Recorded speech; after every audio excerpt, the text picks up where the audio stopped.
വാഗമണ്ണില് കോലാഹലമേട്, അതല്ലെങ്കിൽ വറാട്ടുമേട്, അതും അല്ലെങ്കിൽ പാലൊഴുകും പാറ എന്നൊക്കെ പറഞ്ഞ സ്പോട്ടുകൾ എക്സ്പ്ലോർ ചെയ്ത് വിശന്ന് വലഞ്ഞ് തിരിഞ്ഞു വരുമ്പോഴേ ഉച്ചഭക്ഷണം കഴിക്കാൻ നിർത്താൻ പറ്റിയൊരു സ്പോട്ടാണിത് കേട്ടോ. പേര് വരുന്നത് അമ്മാസ് ഹോംലി ഫുഡ് എന്നാണ്. ലൊക്കേഷൻ ഗൂഗിൾ മാപ്പിൽ കാണിക്കുന്നത് കോലാഹലമേട് എന്നാണ്. ഇവിടെ ഈ അമ്മയാണ് ശരിക്കും പറഞ്ഞ താരം.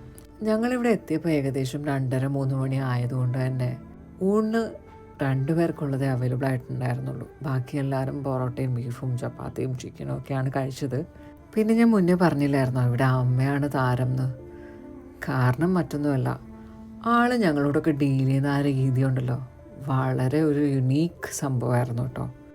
ആള് 2:30-3 മണിയായിട്ടും സ്വന്തം ലഞ്ച് പോലും കഴിക്കാണ്ടാണ് ഞങ്ങൾക്ക് വളരെ സന്തോഷമായിട്ട് ഞങ്ങളുടെ മനസ്സും അതേപോലെ തന്നെ ഉണ്ണിക്കുട വരെ നിറയുന്ന രീതിയിൽ ഭക്ഷണം വിളമ്പി തന്നതും കുശലം പറഞ്ഞതും എല്ലാം. അതുകൊണ്ട് തന്നെ എപ്പോഴെങ്കിലുമൊക്കെ ഈ ഓഫ് റോഡുകളൊക്കെ താണ്ടി എവിടെയെങ്കിലുമൊക്കെ പോകുമ്പോഴേ തിരിച്ചു വരുന്ന വഴി ലഞ്ച് കഴിക്കാൻ, അതും മീൽസ് കഴിക്കാൻ നിർത്തണം ഇവിടെ. And do let me know the feedback if you have never visited before.